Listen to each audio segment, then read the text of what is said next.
Durant un dîner somptueux pour célébrer leur relation, un millionnaire prépare chaque détail pour une soirée parfaite. Pendant que sa partenaire va à la salle de bain, une fille sans abri l'approche et le prévient. Monsieur, elle a mis quelque chose dans votre gâteau. Pris. Par instinct, il change silencieusement les assiettes de dessert sans que personne ne le remarque. Quand elle revient, tout le monde est choqué par ce qui est arrivé. Si cette histoire vous a intéressé, abonnez-vous à notre chaîne. N'oubliez pas d'aimer cette vidéo et de nous dire de quelle ville vous nous regardez. Nous allons continuer. La ligne d'horizon de New York scintillait comme un collier de diamants contre le ciel nocturne, tandis que Richard Blackwood ajustait sa cravate Armani. À travers les fenêtres du sol au plafond de Liel, le restaurant le plus exclusif de Manhattan, il pouvait voir l'Empire State Building illuminé d'une douce lueur bleue. 52 étages au-dessus des rues animées, Richard avait réservé la salle à manger privée. Alcove, stratégiquement positionné pour offrir à la fois intimité et une vue panoramique que peu pouvaient se permettre. À 45 ans, Richard incarnait le succès. Son empire immobilier s'étendait sur 3 continents. Son nom ornait des bâtiments dans 12 grandes villes et sa fortune personnelle avait depuis longtemps dépassé la marque du milliard de dollars. Pourtant, ce soir, rien de tout cela n'importait. Ce soir, il s'agissait de Vanessa. Vanessa Palmer entra dans la salle à manger avec la grâce exercée d'une femme accoutumée à faire tourner les têtes. Sa robe émeraude épousait sa silhouette svelte, complimentant ses cheveux orbes, qui cascadaient sur ses épaules en Wachswatch. À 34 ans, elle possédait à la fois la beauté et l'intelligence vive qui avaient d'abord attiré Richard lorsqu'ils s'étaient rencontrés à un gala de charité il y a 2 ans. « Tu t'es surpassé, » dit-elle, ses yeux embrassant le cadre intime, la table ornée de roses blanches, de flûtes à champagne en cristal et la lueur subtile de la lumière des bougies. « C'est pour une célébration, mais c'est... » Elle fit une pause, passant ses doigts sur le menu gaufré. « Magnifique. » Richard sourit, bien que seulement la moitié de sa bouche se soit déplacée vers le haut. « Seulement le meilleur pour nous, » dit-il, versant du Dom Pérignon dans son verre pour une autre année de moments extraordinaires. Leurs verres teintèrent, le cristal produisant un son clair et pur qui sembla s'attarder dans l'air. Le repas progressa à travers des plats d'art culinaire, des coquilles Saint-Jacques poêlées à l'essence de truffe, du confit de canard avec réduction de cerises, des nettoyeurs de palais de sorbet au champagne. Tout au long du dîner, Richard se trouva à étudier Vanessa plus intensément que d'habitude. Il y avait quelque chose de différent chez elle ce soir. Une tension subtile dans ses épaules, un scintillement de nervosité derrière son sourire exercé. « Tout va bien ?»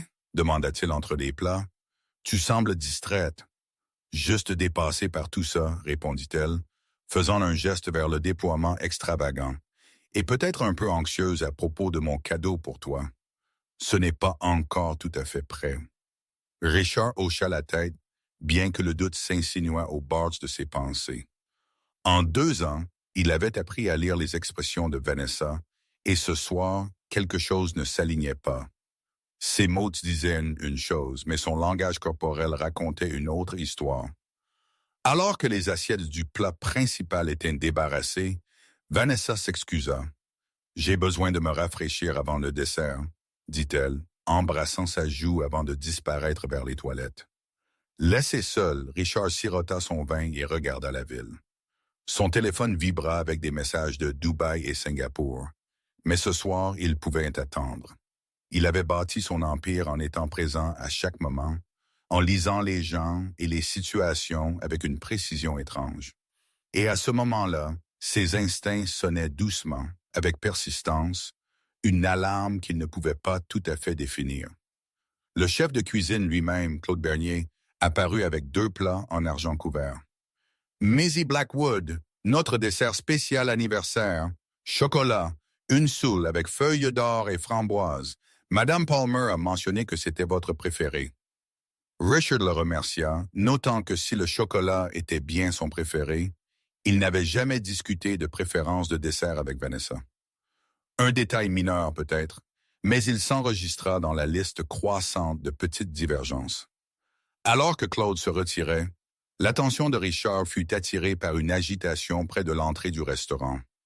Une petite silhouette fila entre le maître d'hôtel et une sécurité, un garde se faufilant entre les tables avec une agilité remarquable. En quelques secondes, une fille n'ayant pas plus de 12 ans apparut au bord de son alcôve, respirant difficilement. Elle portait un sweat à capuche bleue délavé de plusieurs tailles trop grandes, un jean avec des trous aux genoux et des baskets si usées que la marque était non identifiable.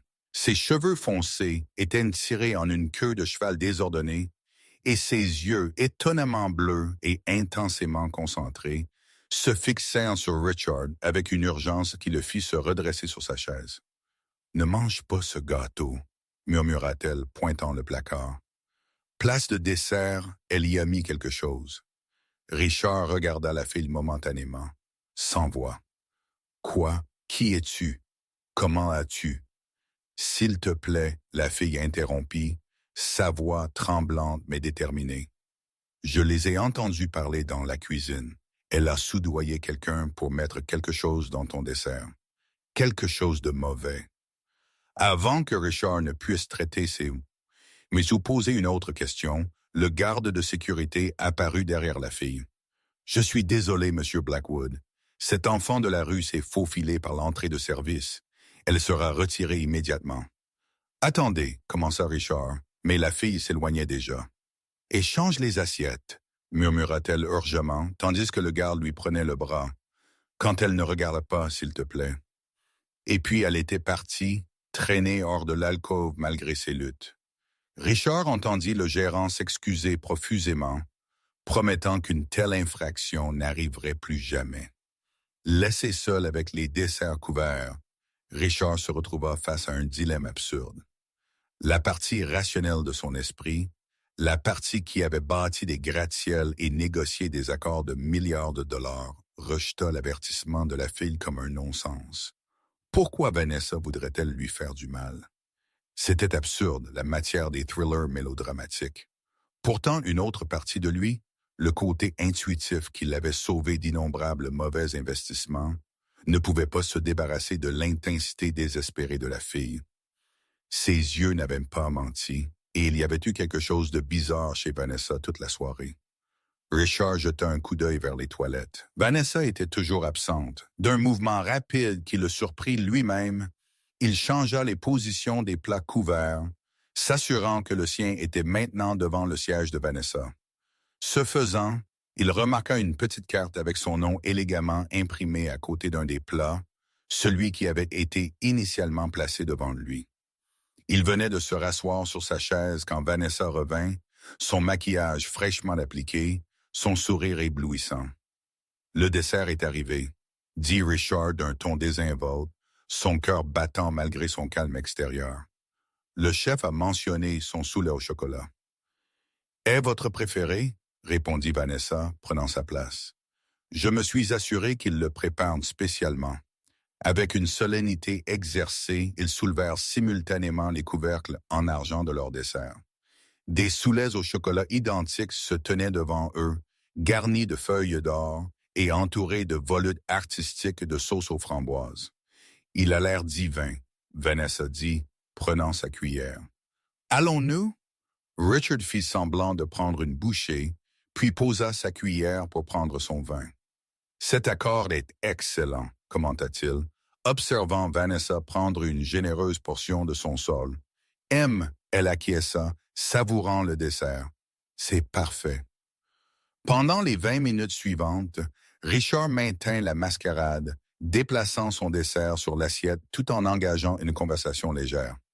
Il l'interrogea sur son prochain événement caritatif, discuta des projets pour un week-end dans les Hamptons, tout en observant discrètement Vanessa pour tout signe de changement. Au début, il n'y en eut aucun. Puis, alors qu'ils finissaient leur café, il la remarqua se frottant la tempe. « Mal de tête ?» demanda-t-il. « Juste un léger, » répondit-elle, ses doigts pressant plus fort contre son front. « Probablement trop de champagne. » 10 minutes plus tard, Ses mains commencèrent à trembler subtilement alors qu'elle atteignait son verre d'eau. Une fine couche de sueur apparut sur son front malgré la température parfaite de la pièce. Richard observa tout cela avec une alarme croissante et la confirmation de l'impensable. « Peut-être devrions-nous clore la soirée, suggéra-t-il. Tu ne sembles pas bien. » « Non, Vanessa insista, sa voix légèrement tendue. Je vais bien. D'ailleurs, j'ai une surprise pour toi. Elle devrait arriver d'une minute à l'autre. » Comme sur cue, son téléphone tintinabula avec un message. Richard la regarda le vérifier, son expression vacillant de confusion puis d'inquiétude. « Tout va bien? » demanda-t-il, sa voix soigneusement neutre. « Bien sûr, dit-elle trop vite, glissant le téléphone dans sa pochette. « Juste le travail, toujours quelque chose. » Mais Richard avait entrevu le message. Rien encore. Cela aurait dû fonctionner maintenant. Et à ce moment-là, alors que la main de Vanessa tremblait et que ses yeux papillonnaient nerveusement autour de la pièce, Richard Blackwood réalisa que la fille des rues aux yeux désespérés venait de lui sauver la vie. Richard maintint son calme avec l'aisance exercée d'un homme qui avait négocié des affaires à un jeu élevé sous pression. Son esprit, cependant, parcourait les possibilités, chacune plus perturbante que la précédente. De l'autre côté de la table, l'état de Vanessa se détériorait rapidement. Ses mots commencèrent à être légèrement indistincts et le tremblement de ses mains devint impossible à cacher. « Vanessa, tu es clairement souffrante, » dit Richard fermement. « J'appelle une assistance médicale. » « Non. » La force de son objection le surprit. « J'ai juste besoin d'air. Allons. Allons payer et faire une promenade. » Son désespoir à éviter l'attention médicale ne fit que renforcer ses soupçons. Avec un calme délibéré, Richard fit signe pour l'addition tout en tendant la main vers la pochette de Vanessa sous prétexte de récupérer sa carte de crédit. « Que fais-tu » demanda-t-elle, sa voix hésitante. « Ma carte platine est dans ton sac. Tu te souviens quand tu as pris ces boucles d'oreilles cet après-midi? » C'était un mensonge, mais Vanessa était trop désorientée pour le contredire. Alors qu'il ouvrait sa pochette, il glissa rapidement son téléphone dans sa poche. Le serveur arriva avec l'addition et Richard tendit sa vraie carte tout en observant l'état de plus en plus instable de Vanessa. « Richard, » murmura-t-elle, ses pupilles dilatées. « Je ne me sens pas bien. »« Je sais, » dit-il simplement, « l'aide arrive. » Avant qu'elle ne puisse protester à nouveau, Richard avait déjà fait signe au maître d'hôtel, qui s'approcha avec de l'inquiétude évidente sur son visage. « Monsieur Blackwood, tout va bien? »« Non, ma compagne fait une urgence médicale. Veuillez appeler une ambulance immédiatement. » Le restaurant éclata en un chaos contrôlé. Le gérant apparut, le personnel dégagea un chemin, et en quelques minutes, le sanctuaire exclusif de Luciel fut envahi par les ambulanciers. Richard leur fournit des informations coupées et précises. L'âge de Vanessa, le début soudain des symptômes, sa désorientation apparente. « Monsieur, savez-vous si elle a ingéré quelque chose d'inhabituel ?» demanda un ambulancier alors qu'il se préparait à la transporter. « Seulement ce qui a été servi au dîner, » Richard répondit prudemment. « Bien que je croie qu'il y a peut-être eu quelque chose dans son dessert qui n'était pas censé y être. » Les yeux de l'ambulancier se rétrécirent. « Suggérez-vous une contamination intentionnelle? » « Je suggère que vous pourriez vouloir faire des analyses toxicologiques, » Richard dit calmement, « et peut-être préserver un échantillon de ce saoul. » Alors qu'ils emmenaient Vanessa vers l'ascenseur, Richard tira le gérant du restaurant à part. « J'ai besoin des images de sécurité de ce soir, en particulier de la cuisine et de notre table. Il y avait une jeune fille qui est venue de me prévenir. J'ai besoin de savoir qui elle est et comment elle savait. » Le gérant hésita. « Monsieur Blackwood, cela nécessiterait l'implication de la police. »« Alors impliquez-les, » dit Richard, sa voix ne laissant aucune place à la négociation. « Parce que ce qui s'est passé ici ce soir n'était pas un accident. » Dans l'ambulance, Richard s'assit à côté d'une Vanessa semi-consciente, sa main manucurée maintenant connectée à une intraveineuse. Ses pensées se tournèrent vers la fille des rues, son avertissement désespéré, sa certitude Sa disparition. Pourquoi un enfant sans abri risquerait-il la sécurité et l'arrestation pour prévenir un étranger? Comment avait-elle su? À l'hôpital général de Manhattan, Vanessa fut emmenée rapidement pour des soins tandis que Richard était dirigé vers une salle d'attente. Seul pour la première fois depuis l'incident, il sortit le téléphone de Vanessa. Il était verrouillé, mais il connaissait son code d'accès, son année et son mois de naissance, quelque chose qu'il avait remarqué il y a des mois, mais n'avait jamais mentionné. L'historique des messages confirma ses pires craintes. Un fil avec quelqu'un enregistré seulement comme Jay contenait des discussions explicites sur le dosage, le timing et les effets. Le plus glaçant était le message qu'il avait entrevu au restaurant, suivi d'échanges de plus en plus frénétiques. Jay, rien encore. Cela aurait dû fonctionner maintenant. Vanessa, rien. Il va bien. Quelque chose ne va pas. Jay, le chef a-t-il suivi les instructions? Vanessa, oui, je l'ai regardé le préparer moi-même. Jay, alors il devrait montrer des symptômes, à moins que... Le dernier message était arrivé alors qu'ils étaient dans l'ambulance. Jay, as-tu changé les assiettes? Vérifie les assiettes. La main de Richard se serra autour du téléphone. Il y avait plus, beaucoup plus. En faisant défiler des semaines de messages, il révéla un plan calculé ciblant non seulement sa soirée, mais toute sa fortune.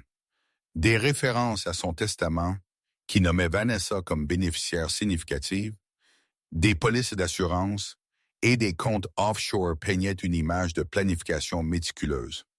Le plus perturbant étaient les références désinvoltes à son accident anticipé et à la nouvelle vie que Vanessa et Jay planifiaient après. Richard ne s'était jamais considéré comme naïf, mais la profondeur de cette trahison le stupéfia. 2 ans de sa vie de confiance et d'intimité partagée avaient été une arnaque sophistiquée et prolongée. Un médecin s'approcha, un presse-papier à la main. « Monsieur Blackwood, je suis le Dr Patel. Nous avons stabilisé Mademoiselle Palmer et effectuons des tests. Les premiers résultats suggèrent une forme de toxine, peut-être d'origine végétale. Pouvez-vous penser à quelque chose qu'elle aurait pu consommer que vous n'avez pas? » Seulement le soule au chocolat, Richard répondit. Nous avons eu des repas identiques autrement. Eh bien, quoi que ce fût, c'est grave. Si elle n'avait pas reçu une attention médicale rapide. Le docteur Patel laissa l'implication en suspens. La police voudra vous parler à tous les deux une fois qu'elle sera stabilisée. Richard hocha la tête. Je coopérerai pleinement, et docteur, j'ai des raisons de croire que ce n'était pas accidentel. Vous pourriez vouloir sécuriser ses affaires. Alors que le médecin partait, Richard se retrouva face à un dilemme moral. Une partie de lui voulait s'en aller, laisser Vanessa faire face aux conséquences de ses actions seule. Mais une plus grande partie, la partie qui avait bâti sa réputation sur l'intégrité, savait qu'il devait aller jusqu'au bout. Son téléphone du gérant du restaurant. « Monsieur Blackwood, la police examine nos images de sécurité. Ils ont identifié la fille, mais pas par son nom. Elle semble être une habituée du quartier, vit probablement dans les rues près de Central Park. Les officiers ont mentionné qu'elle a été vue au refuge Saint-Thomas sur la 82e. Merci, dit Richard. Et les images de la cuisine montrent l'un de nos nouveaux sous-chefs ajoutant quelque chose à un dessert marqué de votre nom. Il a été détenu pour interrogatoire. Richard mit fin à l'appel et regarda par la fenêtre de l'hôpital les lumières de la ville. Quelque part là-bas se trouvait une fille des rues débrouillardes qui lui avait sauvé la vie pour des raisons qu'il ne pouvait pas comprendre. La trouver semblait soudain aussi important que de comprendre la conspiration contre lui. Un message texte interrompit ses pensées de son chef de sécurité qu'il avait contacté en route vers l'hôpital. Équipe en place à l'hôpital, le détective Harris arrive dans 5. Historique complet sur Palmer en cours de compilation. Premier drapeau rouge, Vanessa Palmer semble être une identité créée il y a 3 ans. Richard n'était pas surpris. La femme qu'il pensait connaître se désagrégeait à la minute, remplacée par une étrangère dont les vraies intentions le glaçaient. Il ajusta sa cravate et se prépara à rencontrer le détective, mais ses pensées restaient fixées sur la recherche de la fille mystérieuse. 2 heures plus tard, Après avoir fourni sa déclaration et remis le téléphone de Vanessa à la police, Richard était libre de partir. Le détective Harris avait été sceptique au début, mais les preuves du téléphone, combinées à la confession du chef qu'il avait été soudoyé pour ajouter des ingrédients spéciaux au dessert de Richard, avaient transformé le scepticisme en conviction sombre. « Nous aurons besoin de votre coopération continue, Monsieur Blackwood, » dit Harris. Mademoiselle Palmer, ou quel que soit son vrai nom, avait des complices. Cela semble faire partie d'un plus grand plan. Vous l'aurez, Richard l'assura, mais en ce moment, il y a quelqu'un d'autre que je dois trouver. Il était presque minuit lorsque la Bentley de Richard s'arrêta devant le refuge Saint-Thomas. Le quartier était un contraste frappant avec le luxe de Luciel. Ici, la réalité n'était pas adoucie par le champagne et la feuille d'or. Richard ordonna à son chauffeur d'attendre et s'approcha de l'entrée où une femme d'apparence fatiguée était en train de fermer. « Je suis désolé, monsieur. L'admission est fermée pour la nuit, » dit-elle automatiquement, puis fit un double regard à sa tenue formelle. « Je ne cherche pas de refuge, » Richard expliqua. « Je cherche une jeune fille, peut-être 11 ou 12 ans. Cheveux foncés, yeux bleus. Elle est peut-être venue ici ce soir. » L'expression de la femme se durcit. « Nous ne donnons pas d'informations sur nos jeunes résidents. » Richard comprit sa prudence. « Mon nom est Richard Blackwood. Cette fille m'a sauvé la vie ce soir et je dois la remercier. Plus important encore, elle pourrait être en danger à cause de cela. » La femme, Sir Margaret, selon son badge, l'étudia attentivement. « Monsieur Blackwood, le promoteur, celui qui construit ce nouveau centre d'art à Brooklyn ?» Il hocha la tête. « Attendez ici, dit-elle, disparaissant à l'intérieur. » Les minutes s'étirèrent en un quart d'heure avant que Sir Margaret ne revienne. « Elle n'est pas là ce soir, mais je sais qui vous décrivez. C'est Lily. Elle va et vient, ne reste jamais plus d'une nuit ou deux, intelligente comme un fouet, mais méfiante envers l'autorité. Savez-vous où je pourrais la trouver? Elle a des cachettes partout dans l'Upper East Side. Il y a un kiosque à journaux abandonné près de la 86e et Lexington. Elle l'utilise parfois, ou l'entrée sud du parc. Mais Monsieur Blackwood, la voix de Sir Margaret, s'adoucit. Cet enfant a été déçu par chaque adulte de sa vie. Quelles que soient vos intentions, soyez prudent avec sa confiance. Richard hocha la tête, comprenant le poids de l'avertissement. « Merci, sir. » Alors que sa voiture s'éloignait du refuge, Richard prit une décision. Si trouver les complices de Vanessa était le travail de la police, trouver Lily était le sien, non seulement pour la remercier, mais pour comprendre pourquoi une enfant des rues risquerait tout pour sauver un étranger. Ce qu'il ne pouvait pas savoir alors, c'est que trouver Lily changerait non seulement le cours de son enquête, mais la trajectoire entière de sa vie. L'aube se leva sur Manhattan, peignant le ciel de teintes aquarelles de rose et d'or. Richard n'avait pas dormi. Après avoir quitté le refuge, il avait passé des heures à chercher les endroits que Sir Margaret avait mentionnés, mais Lily restait insaisissable.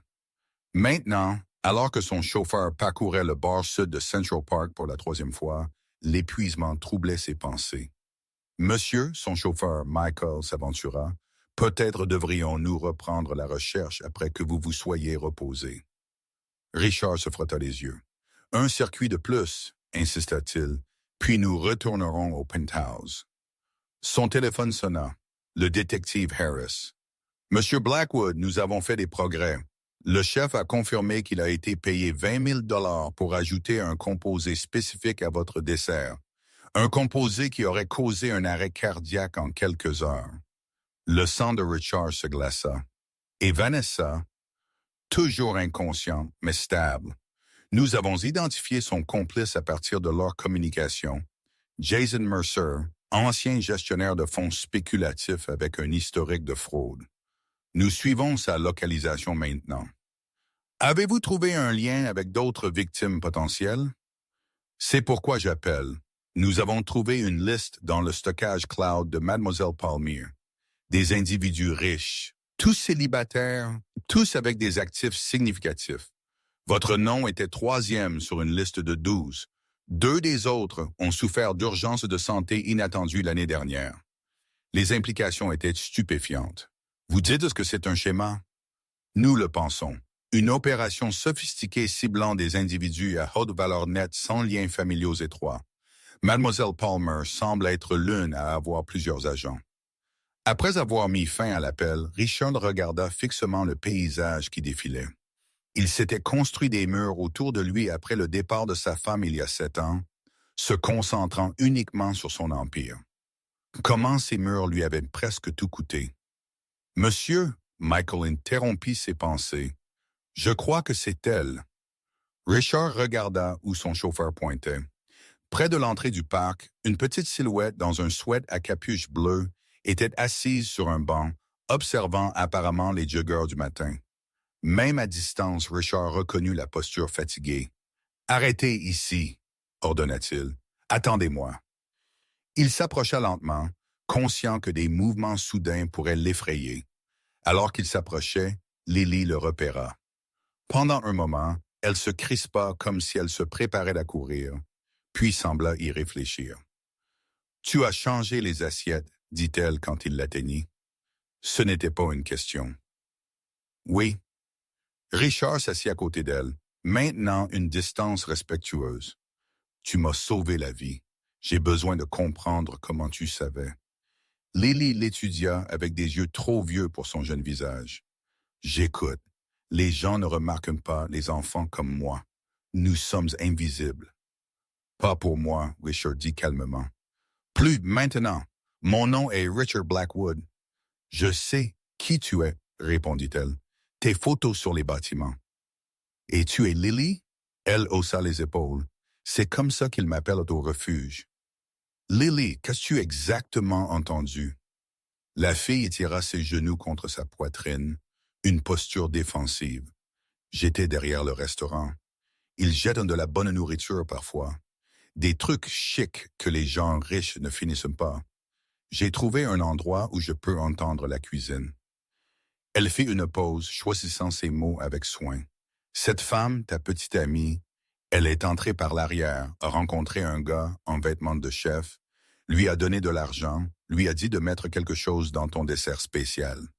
A-t-elle dit ce que c'était? Lily secoua la tête. Juste que tu ne le goûterais pas dans le chocolat et que ça ressemblerait à... Elle hésita. Comme si ton cœur s'était juste arrêté. La précision clinique du plan fit frissonner Richard. Pourquoi m'as-tu prévenu? Tu as pris un risque énorme. Pour la première fois, Lily sembla incertaine. Je ne sais pas. Les gens ne devraient pas se faire ça les uns aux autres. La simplicité de son code moral, malgré toutes les épreuves qui l'avaient placé dans les rues, émut profondément Richard. Merci n'est pas suffisant, dit-il finalement. Mais je suis reconnaissant, plus que je ne peux l'exprimer. Lily hocha la tête, clairement mal à l'aise avec la gratitude. Est-ce qu'elle est en difficulté maintenant, la femme? Oui, de graves ennuis. Bien. Le mot contenait des années d'injustice dont elle avait été témoin. Richard choisit ses mots suivants avec soin. Lily, la police a besoin de ton témoignage. Tu es un témoin clé. La peur traversa son visage. Pas de flics. Ils me mettront dans le système. Je comprends ton inquiétude, Richard dit. Mais c'est plus grand que moi. D'autres personnes pourraient être en danger. L'expression de Lily se durcit. Je t'ai dit ce que j'ai entendu. C'est tout ce que je peux faire. Richard reconnut la futilité de pousser plus loin. Au lieu de cela, il changea de cap. Quand as-tu mangé pour la dernière fois? La question l'a pris au dépourvu. Hier, un gars m'a donné la moitié de son hot dog. Me permettrais-tu de t'offrir un petit déjeuner? Sans engagement, juste de la nourriture. La suspicion luttait avec la faim dans ses yeux. Finalement, la faim gagna. Il y a un restaurant sur la 69e. Ils ne me jettent pas si j'ai de l'argent. 30 minutes plus tard, ils étaient assis dans une banquette usée chez Murphy's Diner. Lily dévora des pancakes et des œufs avec l'intensité de quelqu'un qui ne savait jamais quand son prochain repas arriverait. Richard sirota du café, lui donnant de l'espace pour manger tout en répondant à des SMS urgents de son équipe de direction et de son conseiller juridique. Ton téléphone ne cesse de vibrer, observa Lily entre les bouchées. Les gens se demandent pourquoi je ne suis pas au bureau, Richard répondit. Hier a été événementiel. Parce que quelqu'un a essayé de te tuer, Richard grimaça à sa franchise. Oui, cela a tendance à perturber son emploi du temps. De manière inattendue, Lily sourit, un éclair rapide qui transforma son visage de réservé à véritablement enfantin. Tu parles bizarrement, tout correct. Risque professionnel des réunions de conseil d'administration, Richard dit, lui rendant son sourire. Lily, puis-je te demander quel âge as-tu? 11, presque 12. Et depuis combien de temps es-tu seul? Le sourire disparut. Un moment. Richard ne la pressa pas davantage. J'ai une proposition pour toi. La lassitude revint dans sa posture. Quel genre de proposition? J'ai besoin de ton aide pour l'enquête. En retour, je peux t'offrir un logement sûr, des repas, de nouveaux vêtements, tout ce dont tu as besoin. Tu veux me mettre en famille d'accueil? Dit-elle catégoriquement. Non, j'ai une suite d'invités dans mon appartement. Tu aurais de l'intimité, de la sécurité et aucune obligation au-delà de dire à la police ce que tu as entendu. Les yeux de Lily se rétrécirent. Pourquoi ferais-tu ça? Tu ne me connais pas. Parce que tu m'as sauvé la vie sans me connaître, Richard répondit simplement. Et parce que je pense que nous pouvons nous aider mutuellement. Je ne vois pas comment je t'aide au-delà de ce que j'ai déjà fait. Richard se pencha légèrement. Lily, selon la police, d'autres personnes sont impliquées dans ce complot. Ma Vanessa ne travaillait plus seule.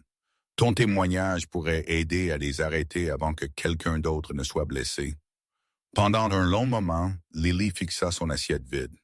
Quand elle leva les yeux, ses yeux bleus contenaient un mélange de prudence et de résolution. 3 jours. Je resterai 3 jours et parlerai à la police une fois, puis je m'en irai. C'est mon accord. Richard savait qu'il valait mieux ne pas insister. Accord.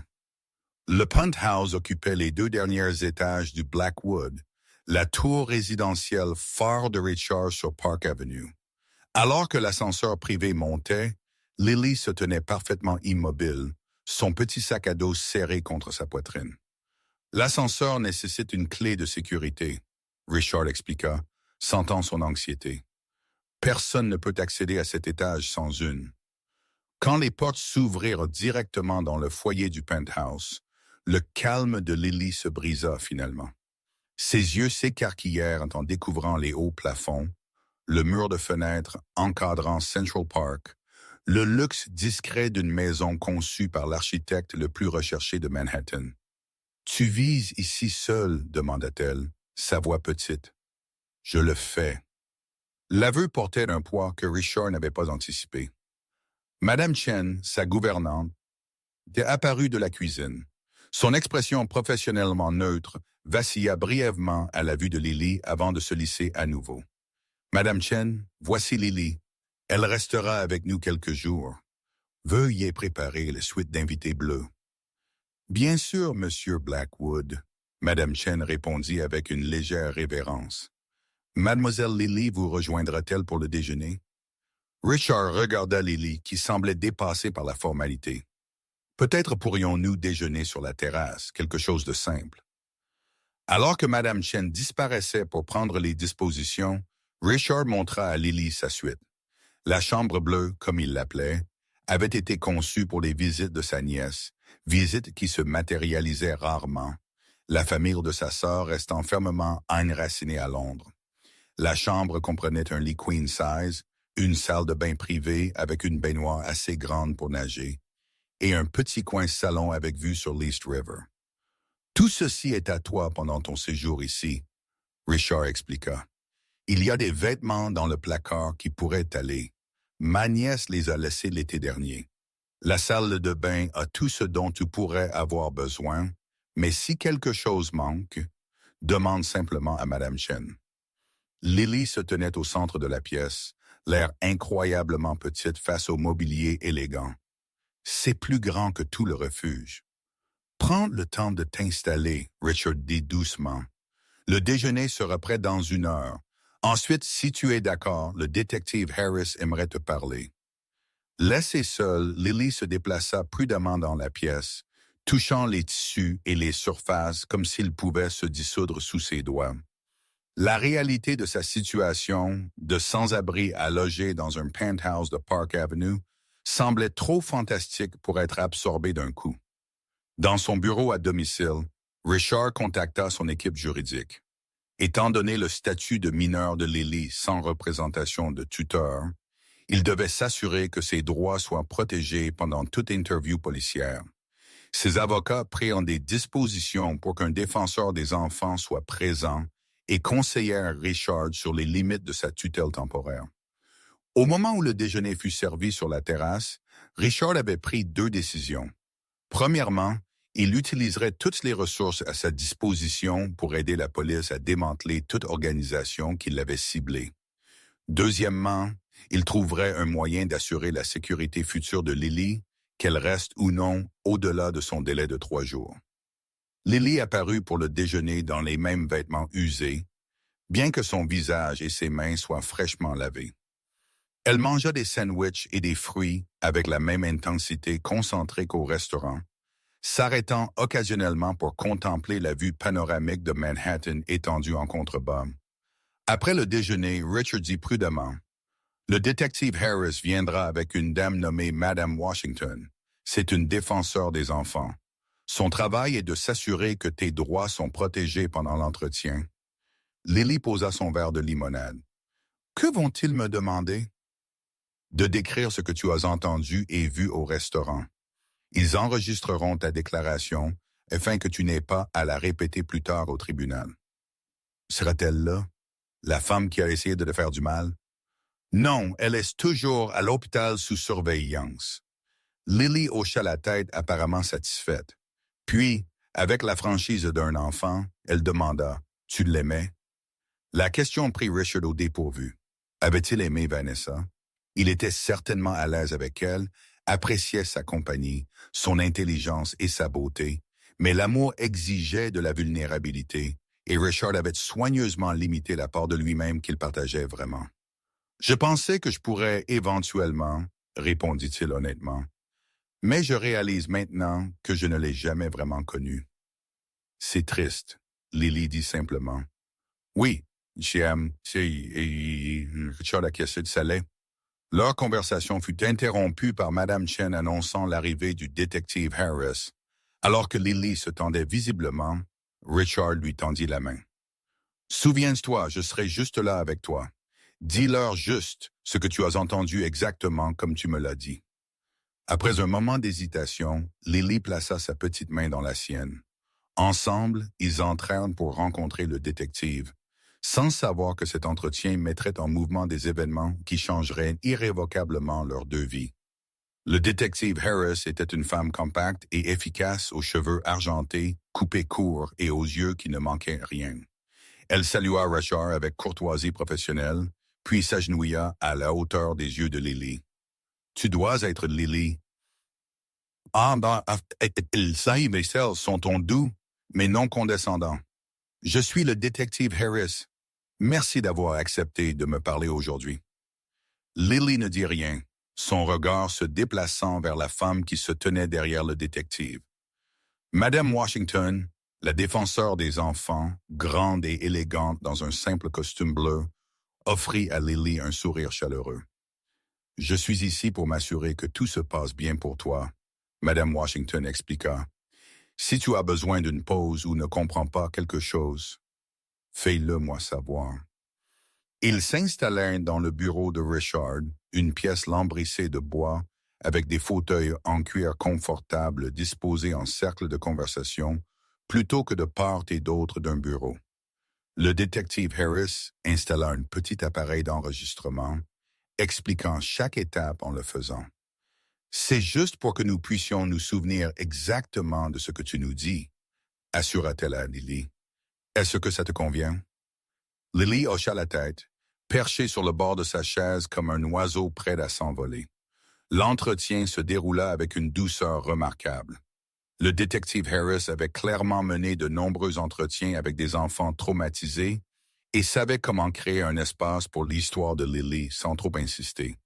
Les réponses de Lily commencèrent par des réponses d'un seul mot, mais s'étendirent progressivement à mesure que son confort augmentait. Alors tu étais derrière Luciel à la recherche de nourriture jetée. Harris résuma. Est-ce quelque chose que tu fais régulièrement? Parfois, ils jettent de bonnes choses les jeudis et vendredis. Les riches gaspillent beaucoup. Richard grimaça légèrement à cette observation. Et c'est là que tu as entendu Mademoiselle Palmer parler à quelqu'un dans la cuisine. Lily hocha la tête. Elle est entrée par la porte arrière. Le gars de la sécurité l'a laissé entrer. Ils se connaissaient. Elle est allée à la cuisine et a parlé à un homme en vêtements blancs. Un chef, je suppose qu'il avait un de ces grands chapeaux blancs. Et qu'as-tu entendu discuter? La voix de Lily devint plus douce. Elle lui a donné de l'argent. Beaucoup. Des billets de 100. A dit de s'assurer que le dessert de M. Blackwood avait l'ingrédient spécial. A dit que personne ne le goûterait dans le chocolat. Ont-ils mentionné quel était cet ingrédient? Non, mais elle a dit. Lily hésita, jetant un coup d'œil à Richard. Elle a dit que ça aurait l'air naturel, comme si son cœur s'était juste arrêté. Le détachement clinique de la déclaration plana dans l'air. Richard ressentit un frisson malgré la chaleur de la pièce. Ont-ils dit autre chose? Harris la pressa doucement. Le front de Lily se plissa de concentration. Le chef était nerveux, ne cessait de dire que c'était risqué. Elle lui a dit qu'il y aurait un autre paiement quand ce serait fait et que personne ne soupçonnerait quoi que ce soit parce que... Elle s'interrompit soudainement. Parce que quoi, Lily? Madame Washington encouragea. Parce qu'il le planifiait depuis 2 ans. 2 ans, l'intégralité de leur relation, les mains de Richard se serrèrent sur les accoudoirs de sa chaise, ses phalanges blanchissant. Chaque dîner, chaque escapade de week-end, chaque moment intime, tout faisait partie d'un plan élaboré. Après avoir entendu cela, Harris continua, apparemment insensible aux révélations. « Qu'as-tu fait? » J'ai couru vers l'avant. Le garde de la porte a essayé de m'arrêter, mais je me suis glissé devant lui. Je devais trouver la bonne table. Comment savais-tu quelle était la table de M. Blackwood? J'avais déjà vu ces photos dans des magazines, et ils étaient à la table chic près des fenêtres. Je savais juste, la simplicité de l'héroïsme de Lily frappa Richard de nouveau. Cet enfant, n'ayant rien à gagner et tout à risquer, avait agi purement par instinct moral. L'entretien continua pendant encore 20 minutes, Lily décrivant comment elle s'était échappée du restaurant après avoir livré son avertissement. Finalement, le détective Harris éteignit l'enregistreur. « Lily, tu as été incroyablement utile. Ton témoignage sera crucial dans cette enquête. » Madame Washington se pencha en avant. « Y a-t-il autre chose que tu voudrais dire au détective Harris? Quelque chose que tu as repensé pendant que tu parlais? » Lily hésita, puis fouilla dans la poche de son sweat à capuche. « J'ai ceci, dit-elle, sortant ce qui semblait être un ancien téléphone à clapet. Je trouve parfois des téléphones dans la poubelle. Celui-ci fonctionnait encore, alors je le garde pour les urgences. » Elle le tendit au détective. « Après les avoir entendus parler, j'ai essayé d'en enregistrer une partie. Je ne sais pas si ça a bien marché. Le son est mauvais. » Harris accepta le téléphone avec une surprise évidente. « Tu as enregistré leur conversation? » Juste un peu avant qu'ils ne commencent à donner des détails sur l'ingrédient spécial. Richard et Harris échangèrent des regards d'étonnement. Des preuves audio potentielles renforceraient considérablement l'affaire. « Lily, c'est extraordinaire, » dit Harris. « Puis-je prendre ce téléphone comme preuve? Nous te fournirons un remplaçant. »« Tu peux le garder. » Lily haussa les épaules. « La batterie est presque morte de toute façon. » Après que Harris et Washington soient partis avec la promesse de revenir le lendemain, Richard se retrouva seul avec Lily dans le penthouse soudainement silencieux. « Tu vas bien? » demanda-t-il, notant son épuisement. « Oui. » Elle le regarda, l'incertitude dans les yeux. « J'ai bien fait? »« Tu as fait mieux que bien, » Richard l'assura. Tu as été exceptionnel. Le soulagement inonda son visage. Puis-je me reposer maintenant? Je suis vraiment fatigué. Bien sûr, je demanderai à Madame Chen d'apporter le dîner dans ta chambre plus tard si tu préfères. Lily hocha la tête avec gratitude et se retira dans la chambre bleue, laissant Richard traiter les révélations de la journée. La conversation enregistrée, aussi brève soit-elle, pourrait s'avérer décisive pour monter un dossier contre Vanessa et ses complices. Plus personnellement perturbant était la confirmation que toute leur relation avait été orchestrée depuis le début. Une arnaque sophistiquée et prolongée, ciblant sa fortune. Richard se versa un scotch et se dirigea vers les fenêtres du sol au plafond, donnant sur la ville. Alors que le soir tombait, des lumières scintillaient à travers Manhattan comme des étoiles naissantes. Pour la première fois depuis des années, il se sentit libéré des certitudes qui avaient défini son existence, son jugement, son autonomie, son contrôle minutieux des relations. Son téléphone sonna, interrompant son introspection. C'était Harris. Monsieur Blackwood, nous avons analysé l'audio du téléphone de Lily. Malgré la mauvaise qualité, cela corrobore son témoignage. Nous pouvons clairement entendre Mademoiselle Palmer discuter du paiement pour ajouter quelque chose à votre dessert. C'est une bonne nouvelle, Richard dit. Il y a plus, Harris continua. Mademoiselle Palmer a retrouvé connaissance. En apprenant les preuves contre elle, elle a offert de coopérer en échange de considération lors de la sentence. Quel genre de coopération? Nom, date, détails opérationnels.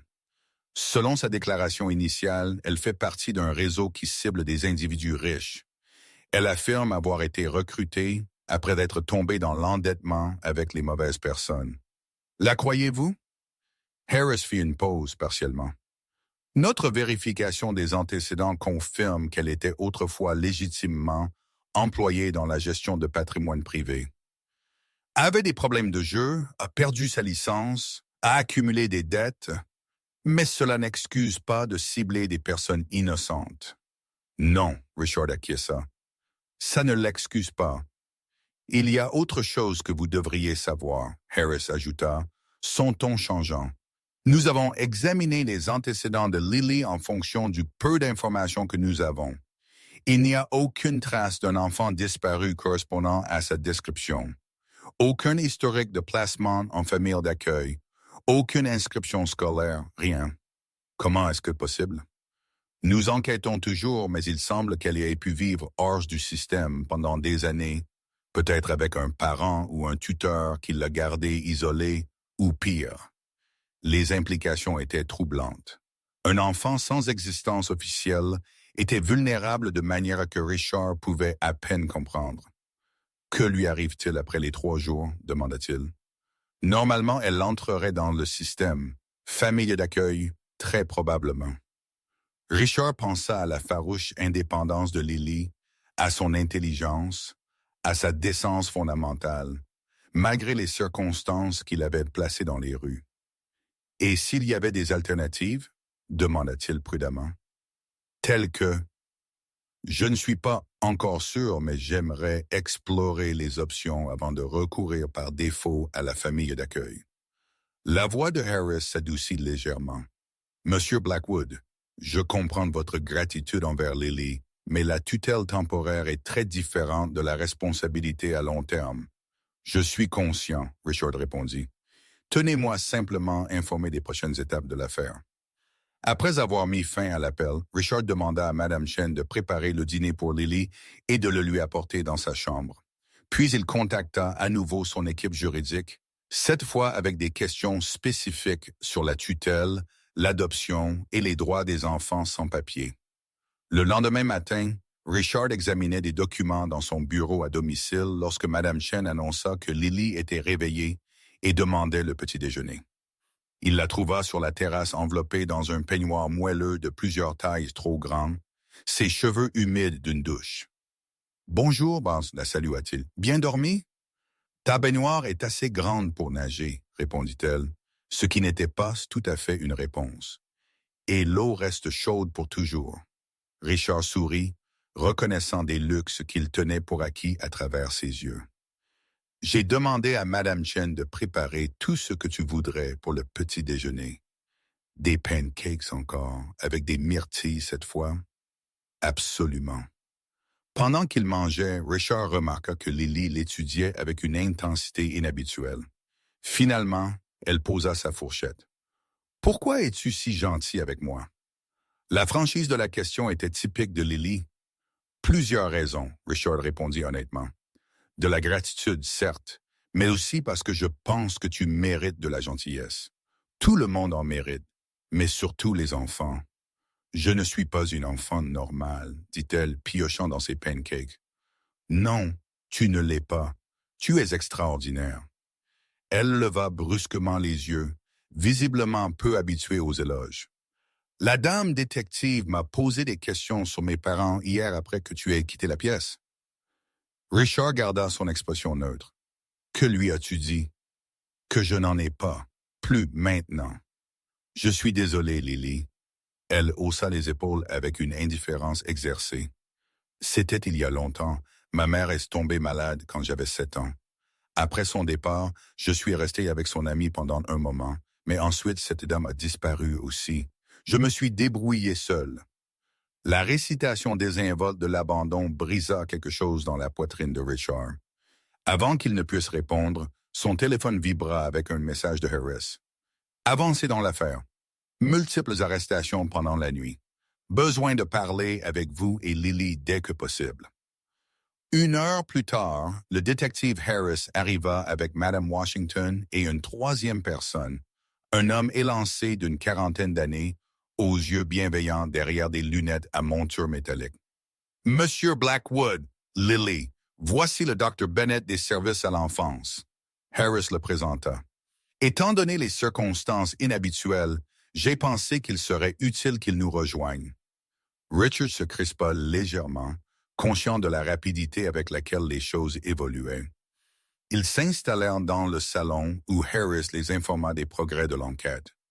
Sur la base de la coopération de Mademoiselle Palmer et des preuves de l'enregistrement de Lily, nous avons exécuté des mandats de perquisition à plusieurs endroits la nuit dernière. Nous avons arrêté 4 individus, dont Jason Mercer, le principal complice de Mademoiselle Palmer. Le J des messages textes, Richard clarifia. Exactement, Mercer a été lié à au moins 3 autres complots similaires ciblant des individus riches. Dans 2 cas, la victime a souffert de graves urgences de santé, mais a survécu. Dans le 3e, elle jeta un coup d'œil à Lily et, éditant clairement ces mots, le résultat a été moins heureux. Étaient-ce toutes des empoisonnements? Richard demanda. Diverses méthodes, mais oui, toutes impliquaient l'introduction de substances nocives. Le rôle de Mademoiselle Palmer était généralement d'établir des relations avec les cibles, de gagner leur confiance et de créer des opportunités pour les incidents. Richard absorba cette information avec une horreur croissante. Combien d'autres avaient été trompés comme lui? Combien n'avaient pas eu la chance d'avoir leur propre ange gardien apparaître au moment crucial?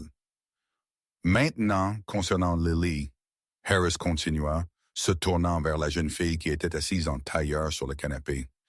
Le Dr. Bennett est ici pour discuter des prochaines étapes. Le Dr. Bennett sourit chaleureusement à Lily. D'abord, je veux te remercier pour ta bravoure. Ce que tu as fait était remarquable. Lily ne dit rien, son expression gardée. Nous n'avons pas pu localiser de dossier te concernant dans notre système, continua-t-il doucement. Peux-tu me dire ton nom complet et ta date de naissance? Lily, dit-elle fermement. Juste Lily et j'ai 11 ans, presque 12. Pas de nom de famille? Elle haussa les épaules. Peut-être une fois, je ne m'en souviens plus maintenant. Le Dr. Bennett échangea des regards avec Harris. Eh bien, Lily, nous devons trouver un endroit sûr et permanent où tu puisses vivre, un endroit où tu puisses aller à l'école, te faire des amis, avoir une enfance normale. Je m'en sortais bien avant, Lily insista, bien que sa voix manquât de conviction. Tu survivais, le Dr. Bennett corrigea gentiment. Mais les enfants méritent plus que la simple survie. Ils méritent de s'épanouir. Richard était resté silencieux pendant cet échange, mais maintenant il se pencha en avant. Dr. Bennett, que proposez-vous exactement? Initialement, un placement d'urgence en famille d'accueil pendant que nous établissons l'identité légale de Lily. Ensuite, selon les circonstances, une famille d'accueil à long terme ou une adoption potentielle si des candidats appropriés émergent. Richard sentit Lily se crisper à côté de lui. Son accord de 3 jours approchait rapidement d'un point critique, un point qui pourrait la renvoyer dans un système qu'elle craignait clairement, ou pire, la renvoyer dans les rues si elle s'enfuyait. Et si je demandais la tutelle temporaire? Richard demanda, les mots émergeant avant qu'il ne les ait pleinement traités. Pendant que les détails légaux sont réglés, 4 pères d'yeux se tournèrent vers lui avec surprise, aucune plus choquée que celle de Lily. Monsieur Blackwood, le Dr. Bennett commença prudemment. La tutelle est une responsabilité significative, pas une décision à prendre impulsivement par gratitude. Je suis conscient, Richard répondit, trouvant la certitude en parlant. Mais Lily et moi avons développé un rapport. Elle est à l'aise ici. Cela apporterait de la stabilité pendant une période tumultueuse. Bien qu'inhabituel, ce n'est pas sans précédent. Madame Washington interjeta. Compte tenu des circonstances extraordinaires et des ressources de M. Blackwood, une tutelle temporaire pourrait être envisagée pendant que des arrangements permanents sont explorés. Le Dr. Bennett avait toujours l'air sceptique. Nous devrions effectuer une étude de domicile, des vérifications d'antécédents, de multiples entretiens. Tout cela, je le salue. Richard interrompit. Je suggère simplement que nous considérions ce qui est le mieux pour Lily en ce moment, pas ce qui est le plus pratique sur le plan procédural. Tout au long de cette discussion, Lily était restée silencieuse, ses yeux papillonnant entre les adultes alors qu'ils débattaient de son avenir. Finalement, elle parla. « N'ai-je pas mon mot à dire? » La pièce tomba dans le silence. Le Dr. Bennett se reprit le premier. « Bien sûr que oui, Lily. Que voudrais-tu? » Elle regarda Richard, son expression un mélange complexe d'espoir et de lassitude. « Est-ce juste parce que je t'ai aidé, parce que tu ne me dois rien? » « Il ne s'agit pas de devoir, » Richard dit calmement. « Il s'agit de faire ce qui est juste pour nous deux. » Lily considéra cela, puis se tourna vers le Dr. Bennett. « Je veux rester ici, au moins pour l'instant. » Les adultes échangèrent des regards, une négociation silencieuse se déroulant au-dessus de la tête de Lily. Finalement, Harris parla. « Compte tenu des circonstances inhabituelles et du rôle de Lily en tant que témoin clé, je crois que nous pouvons organiser une tutelle temporaire d'urgence pendant que le processus formel se déroule, avec une surveillance appropriée, bien sûr. » Le Dr. Bennett hocha la tête à contre-cœur. « Je devrais déposer les documents immédiatement, et M. Blackwood programmera cette étude de domicile pour le début de la semaine prochaine. » Alors que la réunion se terminait et que les visiteurs se préparaient à partir, Richard sentit une petite main glisser dans la sienne. Regardant vers le bas, il vit Lily le regarder avec un mélange d'incertitude et de quelque chose qui, avec le temps et la confiance, pourrait devenir de l'espoir. « Tu le pensais? » demanda-t-elle quand ils furent seuls. « À propos de vouloir que je reste? » « Chaque mot, » Richard l'assura, « mais seulement si c'est ce que tu veux aussi. » La réponse de Lily fut de lui serrer la main une fois, brièvement mais fermement, avant de la lâcher. Un geste plus éloquent que n'importe quel mot n'aurait pu l'être. Les 3 semaines suivantes se déroulèrent dans un tourbillon de procédures légales, de visites d'assistants sociaux et d'adaptations progressives. Alors que Richard et Lily naviguaient dans leur nouvel arrangement, une tutelle temporaire d'urgence avait été accordée avec une efficacité surprenante. Une combinaison des ressources de Richard, du plaidoyer du détective Harris et des circonstances inhabituelles de l'affaire avait accéléré un processus normalement embourbé dans la bureaucratie. Pour Lily, la transition de la survie de la rue à la vie en penthouse apporta des révélations quotidiennes. Le concept d'avoir son propre espace, des repas fiables et un adulte qui tenait constamment ses promesses était un territoire étranger. Elle abordait chaque jour avec un optimisme prudent, attendant que l'autre chaussure tombe, que Richard révèle que tout cela n'était qu'une charité temporaire qui expirerait bientôt. Pour Richard, la courbe d'apprentissage était tout aussi abrupte. Sa vie ordonnée et prévisible avait été bouleversée par la présence d'une enfant qui posait des questions directes, maintenait des horaires bizarres et voyait son monde avec une honnêteté non filtrée. Madame Chen avait été inestimable, aidant à transformer la suite d'invités en une vraie chambre avec des couleurs vives et un mobilier adapté à l'âge, guidant Richard sur des questions pratiques comme les demandes d'inscription scolaire et les rendez-vous chez le pédiatre. Par un matin d'octobre vif, Richard trouva Lily à la table du petit déjeuner, entourée de sacs de course. « Tu as acheté tout le magasin? » demanda-t-il, acceptant le café de Madame Chen. « Madame Washington m'a emmené faire les magasins hier pendant que tu étais en réunion. » Lily expliqua.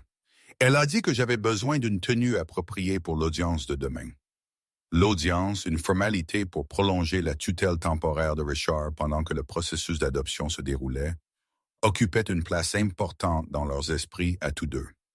Malgré les assurances de l'équipe juridique de Richard que tout progressait sans heurts, Lily restait anxieuse. « Tu veux me montrer ce que tu as choisi? » Richard demanda, sentant son besoin de distraction. Lily sortit une robe bleu marine avec un col blanc. Simple mais élégante. Madame Washington a dit « Ça a l'air respectable, mais pas prétentieux. Je ne sais pas ce que prétentieux signifie. » « Ça signifie essayer trop fort d'impressionner les gens, » Richard expliqua. « Eh ben, elle a raison. Cette robe est parfaite. » Lily toucha le tissu du doigt. « C'est la chose la plus chère que j'ai jamais possédée. » Richard ressentit la douleur familière qui accompagnait souvent les observations factuelles de Lily sur sa vie antérieure. « Tu as eu ta réunion préliminaire avec la juge Reynolds, n'est-ce pas? Qu'as-tu pensé d'elle? » Elle était gentille, m'a posé beaucoup de questions sur ma vie ici, si je me sentais en sécurité, si j'étais heureuse. Lily poussa ses céréales dans le bol. Je lui ai dit la vérité. Qui est? Lily leva les yeux, ses yeux bleus sérieux, que je n'aurais jamais pensé avoir de nouveau une vraie maison. Mais je commence à croire que ça pourrait être ça. La simple déclaration frappa Richard avec une force inattendue. Cet enfant, qui avait été déçu par chaque adulte de sa vie, lui tendait prudemment sa confiance, un cadeau plus précieux que n'importe quelle affaire qu'il n'avait jamais conclue. C'est ça, il l'assura. Quoi qu'il arrive au tribunal demain, c'est ta maison aussi longtemps que tu le voudras. Un petit sourire passa sur le visage de Lily avant qu'elle ne change de sujet. Le détective Harris a appelé hier. Elle a dit qu'ils ont arrêté plus de personnes liées à l'affaire. Richard hocha la tête. L'enquête s'était considérablement étendue au cours des dernières semaines. Ce qui avait initialement semblé être un incident isolé s'était révélé être un réseau élaboré ciblant des individus riches le long de la côte Est. Vanessa, dont le vrai nom s'avéra être Elena Marov, coopérait pleinement avec les autorités, échangeant des informations contre des considérations dans sa future condamnation. La détective a aussi dit que je n'aurais peut-être pas à témoigner au tribunal à cause des enregistrements et de ma déclaration. Lily continua. Est-ce vrai? C'est ce qu'il semble, Richard confirma. Les preuves contre eux sont accablantes. Le soulagement inonda le visage de Lily. La perspective d'affronter son ancienne petite amie au tribunal l'avait clairement pesé. Richard avait plaidé agressivement pour que Lily soit épargnée ce traumatisme, mobilisant toutes ses relations pour la protéger. « J'ai une surprise pour toi, » Richard dit, changeant de sujet. « Comment aimerais-tu rencontrer quelqu'un de spécial aujourd'hui? » Les yeux de Lily se rétrécirent avec suspicion. « Quel genre de spécial? » « Ma sœur et sa famille arrivent de Londres pour l'audience. Ils resteront avec nous pendant une semaine. »« Ta sœur? » La larme traversa le visage de Lily. « Tu n'as jamais mentionné de sœur. »« Elizabeth, elle a 3 ans de moins que moi, a 2 enfants, Sophie, qui a 14 ans, et James, qui en a 9. » Lily absorba cette information avec une anxiété visible. « Ils sont au courant pour moi. » Bien sûr, ils sont ravis de te rencontrer. Mais s'ils ne m'aiment pas, et s'ils pensent que tu ne devrais pas adopter un enfant des rues au hasard, la peur dans sa voix était palpable. Richard se déplaça pour s'asseoir à côté d'elle, veillant à maintenir la distance physique qu'elle préférait toujours. Premièrement, tu n'es pas une enfant des rues au hasard. Tu es Lily, courageuse, intelligente et perspicace. Deuxièmement, l'opinion de ma famille ne changera rien à notre arrangement. Et troisièmement, il sourit doucement, ils vont t'adorer. Lily n'eut pas l'air convaincue. À quelle heure arrive-t-il? Leur vol atterrit à 14 heures. Nous les retrouverons ici vers 16 heures. Les heures avant l'arrivée de la famille passèrent avec une tension croissante.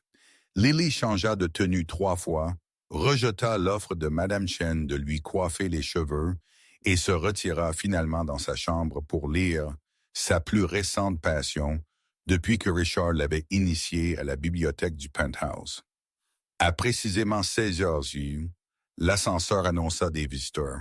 Richard trouva Lily debout à l'autre bout du salon, sa posture rigide d'anxiété. « Prête? » demanda-t-il. Elle hocha la tête brusquement alors que les portes de l'ascenseur s'ouvraient. Elizabeth Blackwood Hayes entra dans le penthouse avec l'énergie dynamique qui l'avait toujours caractérisée. Grande et élégante comme son frère, avec les mêmes yeux gris perçants, elle s'arrêta brièvement pour embrasser Richard avant que son regard ne trouve Lily. « Tu dois être la jeune femme qui a sauvé mon impossible frère, » dit-elle chaleureusement, s'approchant de Lily avec une main tendue plutôt que de supposer une étreinte. « Je suis Elisabeth. Merci de l'avoir gardée. Nous l'aimons bien malgré ses tendances de bourreau de travail. » Lily lui serra la main avec prudence. « Tu parles comme lui, tout correct. » Elisabeth rit, un son riche qui emplit la pièce. « Conditionnement de l'internat. J'ai peur, impossible à secouer. » Son mari, David, professeur de littérature à Oxford, suivit avec leurs enfants. Sophie, 14 ans, qui en paraissait 20, offrit à Lily un sourire timide et un bonjour discret. James, 9 ans, n'avait pas de telle réserve.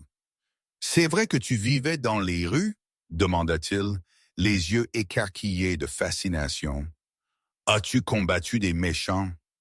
Oncle Richard a dit que tu étais une héroïne. » James, Elizabeth l'avertit, nous avons discuté des questions appropriées, tu te souviens?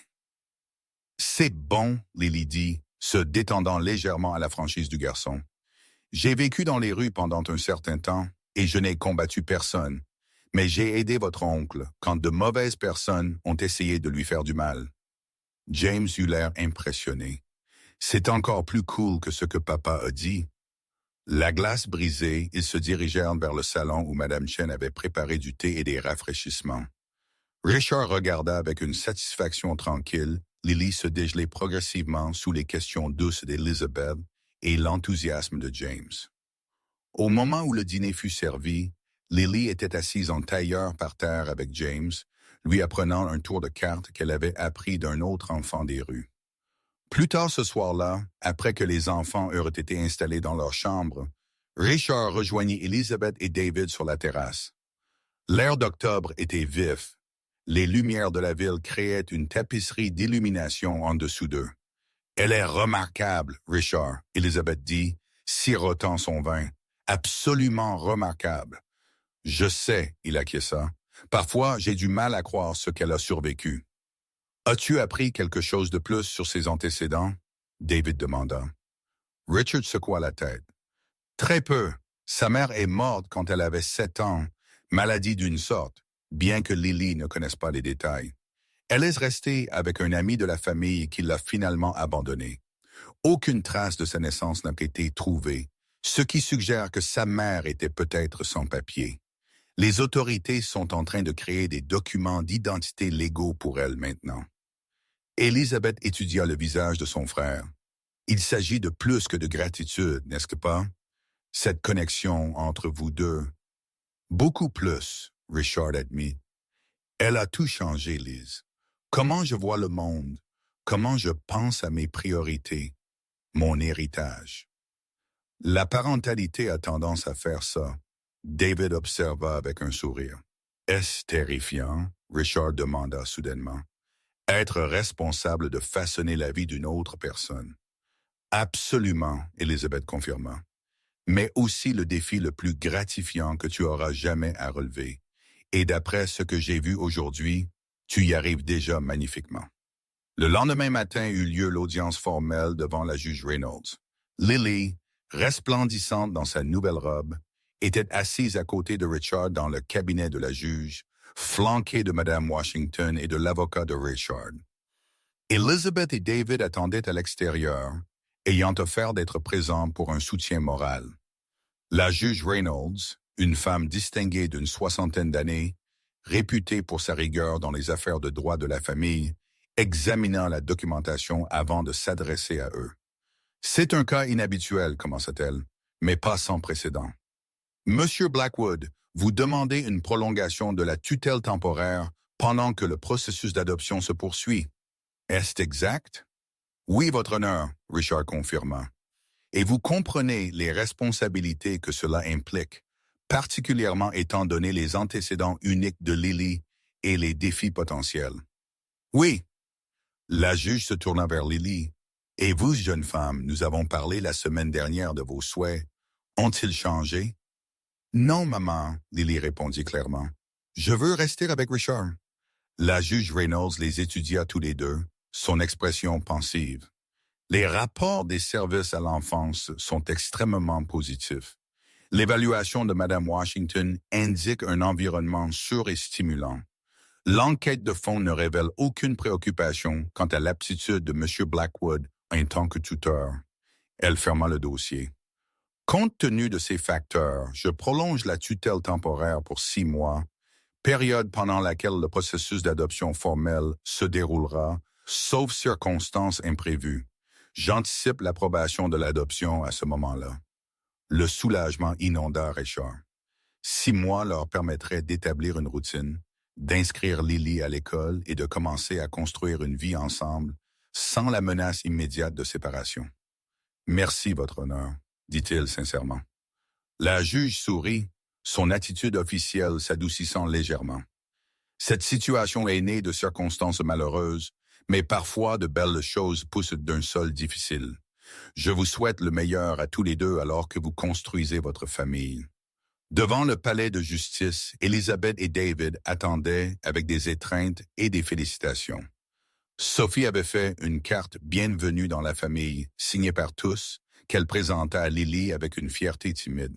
« Cela signifie que tu es ma cousine maintenant? » James demanda à Lily. « Presque, » Richard expliqua. « Ce sera officiel dans environ 6 mois. » « C'est une éternité, » James grommela. « Ne pouvons-nous pas simplement dire qu'elle est notre cousine maintenant? »« Ça me va, » Lily dit. La plus détendue que Richard l'ait vue depuis l'arrivée de la famille d'Elizabeth. Ils célébrèrent avec un déjeuner au restaurant préféré de Lily, son choix, malgré l'offre de Richard de n'importe quel restaurant de la ville. Le Murphy's Diner était devenu une sorte de repère pour eux, un endroit où Lily se sentait à l'aise et connue. Alors qu'ils terminèrent leur repas, le téléphone de Richard sonna. Le détective Harris, avec une nouvelle qu'il attendait, mais redoutait. Vanessa Helena voulait le rencontrer seule. « Tu n'as pas à faire ça, » Elizabeth dit quand il expliqua la situation. « Quoi qu'elle veuille le dire, tes avocats peuvent s'en occuper. »« J'en ai besoin, » Richard répondit, « pour la clôture, si rien d'autre. »« Et Lily ?» David demanda doucement, hochant la tête vers l'endroit où Lily et les enfants étaient engagés dans une conversation animée sur un jeu vidéo. « Je ne lui dirai qu'après.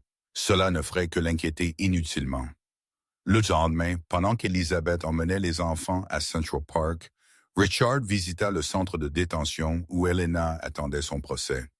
Elle avait perdu du poids, ses vêtements de marque remplacés par une tenue réglementaire et fade, son maquillage auparavant parfait absent. Pourtant, elle se portait toujours avec la prestance qui l'avait d'abord attirée. « Merci d'être venu, dit-elle alors qu'ils étaient assis face à face dans la salle de visite. « Je n'étais pas sûr que tu viendrais. »« Moi non plus, » Richard admit. « Pourquoi voulais-tu me voir? » Le regard d'Helena était direct, sa voix stable. « Pour m'excuser, Non pas que cela change quoi que ce soit, mais tu mérites de l'entendre face à face. Des excuses pour avoir tenté de me tuer me semblent quelque peu insuffisantes. Je sais, elle baissa les yeux sur ses mains. Ce que j'ai fait, ce à quoi j'ai accepté de participer, t'es impardonnable. Mais je veux que tu saches que tout n'était pas un mensonge. Richard sentit une flambée de colère. 2 ans de ma vie, Elena, ou quel que soit ton vrai nom. 2 ans de tromperie calculée. Elena est mon vrai nom, dit-elle doucement. Ma robe est mon nom de femme mariée, un mariage qui n'existait que sur le papier, partie de l'établissement de ma fausse identité. Mais Elena est le nom que mes parents m'ont donné. Pourquoi me dis-tu cela? Parce que je veux que tu saches une chose vraie à mon sujet. Il y a eu des moments, de nombreux moments, où j'ai oublié pourquoi j'étais avec toi, où j'aurais souhaité pouvoir effacer ma dette, mon implication et être simplement la femme que tu pensais que j'étais. Richard étudia son visage, cherchant la manipulation ou la tromperie. Il ne trouva que de la résignation et du regret. La fille qui t'a prévenu, Elena continua. J'ai entendu dire qu'elle vivait avec toi maintenant. Richard se crispa. Elle est hors de propos dans cette conversation. Je comprends, je voulais juste dire que je suis contente pour vous deux. La prestance d'Elena se fissura légèrement. Quand ils m'ont dit ce qui s'était passé, que tu avais échangé les desserts, j'ai ressenti un soulagement. Sous tout le reste, j'ai ressenti un soulagement que tu sois en sécurité. Richard ne savait pas quoi faire de cette confession. Cela n'effaçait pas la trahison, la planification calculée, le fait qu'elle l'aurait regardé mourir sans intervention. Les autres de votre organisation, dit-il finalement, sont-ils tous en garde à vue? La plupart, pas ceux qui sont au sommet, ils sont trop isolés, trop prudents.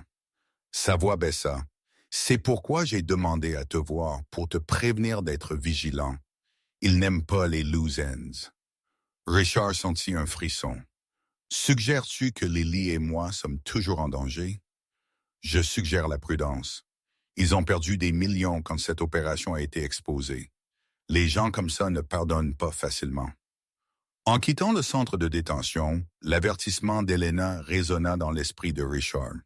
Il avait déjà renforcé la sécurité au penthouse et engagé une protection personnelle pour les sorties de Lily, mais des mesures supplémentaires étaient peut-être nécessaires. De retour à la maison, il trouva Elizabeth et les enfants rentrés du parc. Lily apprenait à Sophie à jouer aux échecs, un jeu que Richard lui avait présenté quelques semaines plus tôt, qu'elle avait adopté avec une aptitude remarquable. « Tout va bien? » Elizabeth demanda, notant son expression. « Bien, » il l'assura, repoussant. Inquiétude pour le moment, juste fatigué. Ce soir-là, après que tout le monde se fut retiré dans sa chambre, Richard trouva Lily assise sur la terrasse enveloppée dans une couverture contre le froid d'octobre. « Tu n'arrivais pas à dormir ?» demanda-t-il, la rejoignant. Elle secoua la tête. « Trop de choses se sont passées aujourd'hui.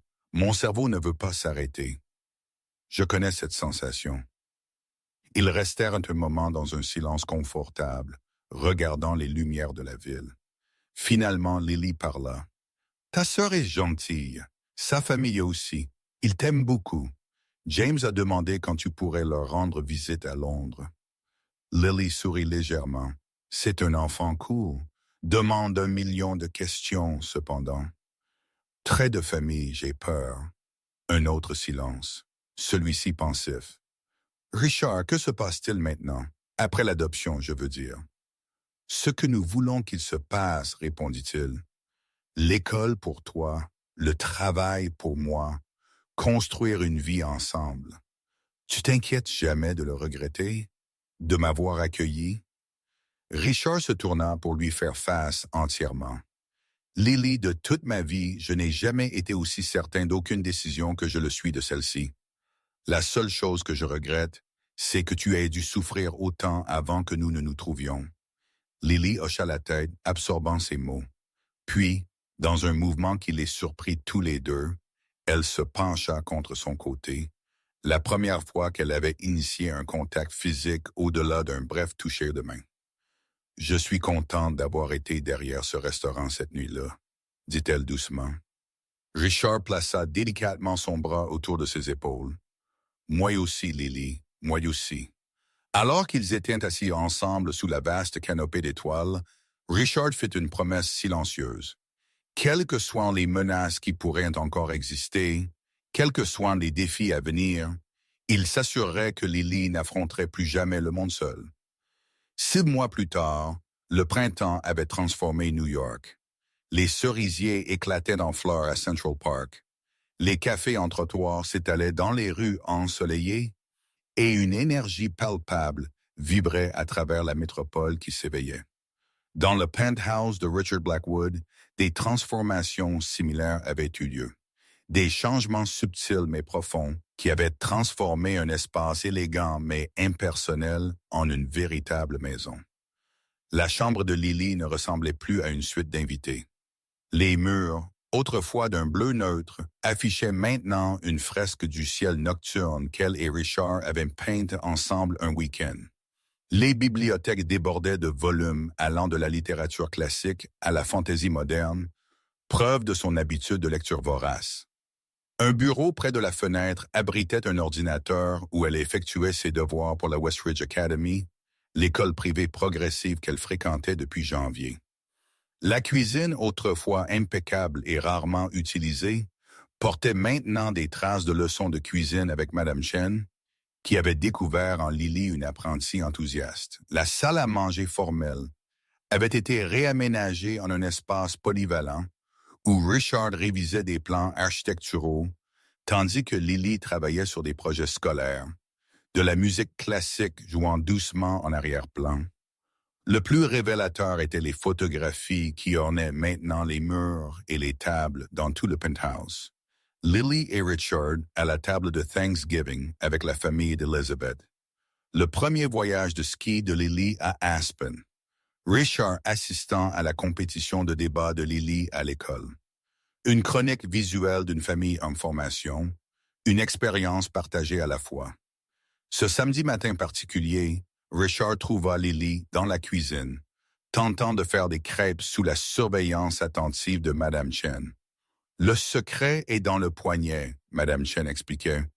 Trop de mouvements et la pâte s'étale inégalement.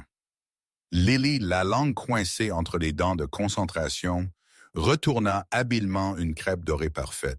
« J'ai réussi !»« Bien joué, » Richard commenta, se versant du café.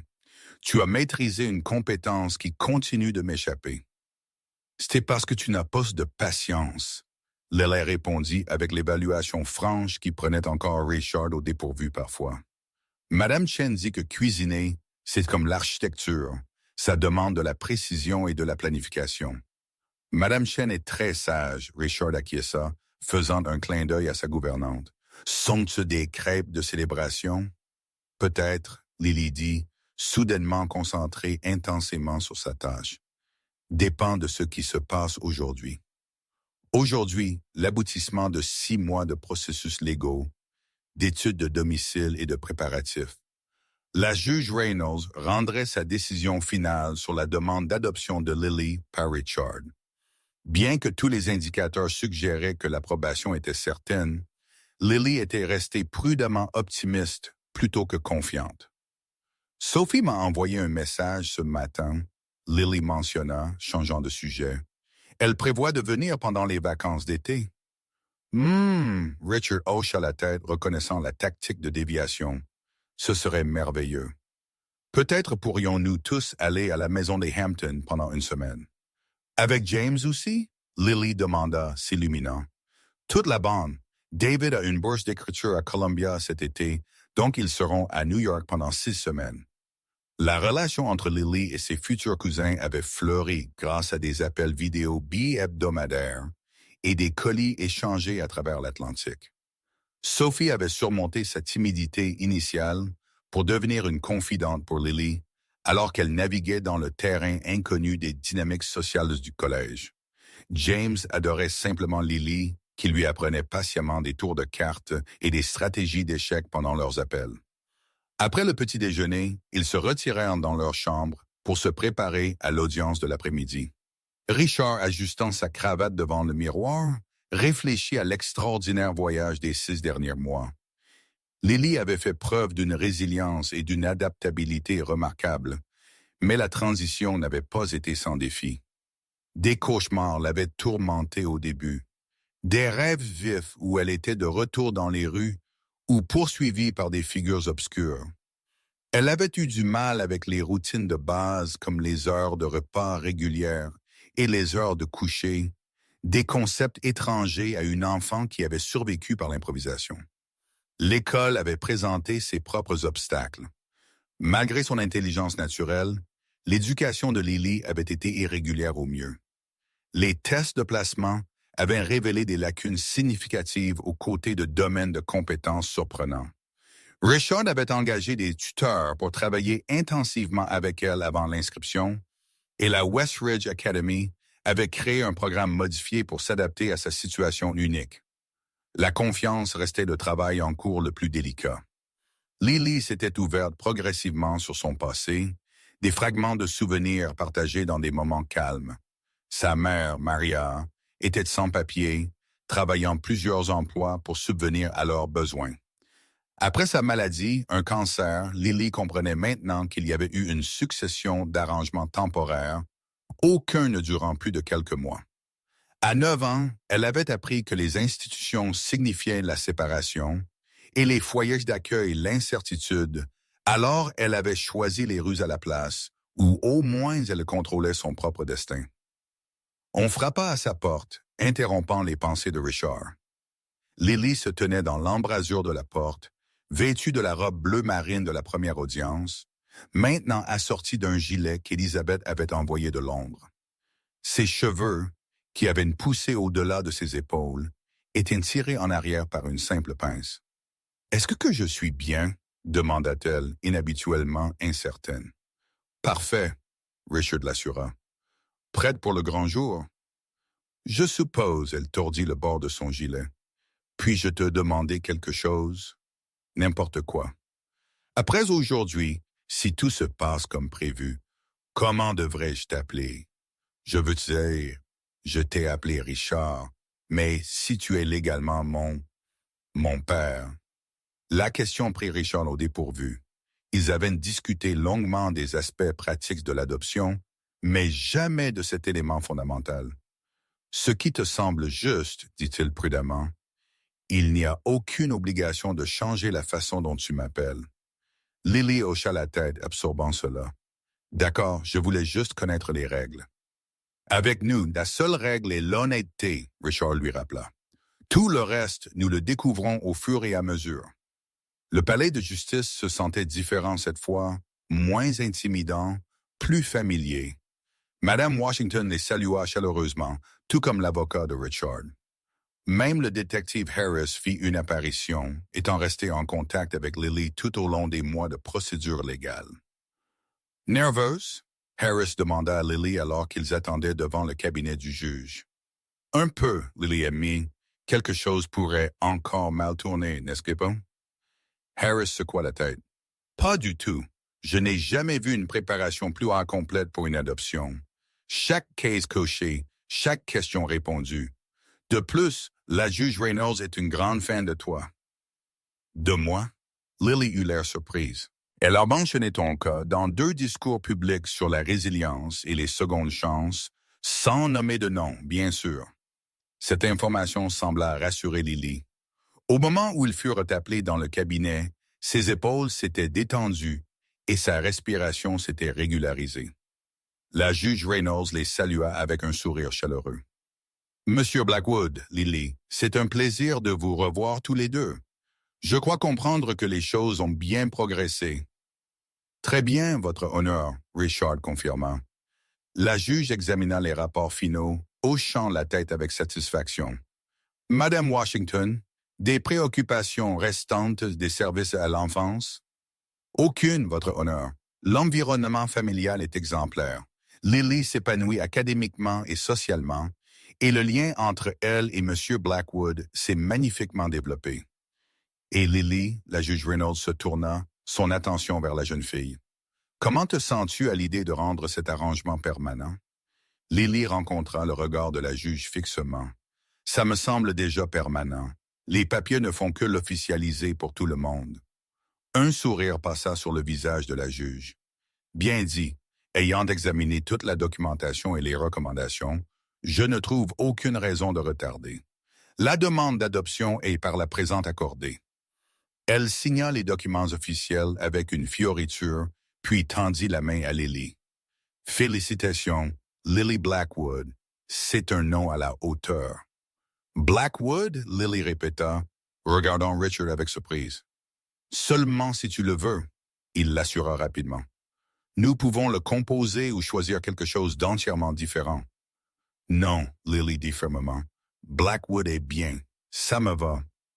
Devant le palais de justice, le détective Harris offrit ses félicitations avant de prendre Richard à part brièvement. Le dernier du réseau a été appréhendé, l'informa-t-elle discrètement. Le témoignage d'Elena Marov a été déterminant. Vous et Lily pouvez enfin laisser cela derrière vous. La nouvelle souleva un poids que Richard n'avait pas réalisé qu'il portait encore. Les mesures de sécurité accrues, les gardes du corps, les systèmes améliorés au penthouse, les vérifications d'antécédents pour tous ceux qui entraient en contact avec Lily pourraient peut-être être allégés maintenant. Merci, dit-il sincèrement. Pour tout. Harris sourit. Juste mon travail, bien que j'admette que cette affaire a été particulièrement satisfaisante. En parlant de ça, j'ai quelque chose pour Lily. Elle présenta à Lily une petite boîte. À l'intérieur se trouvait un badge de jeune détective. Non officiel, mais étonnamment réaliste. Honoraire, Harris expliqua. Pour service exceptionnel au NYPD, peu de gens en reçoivent un.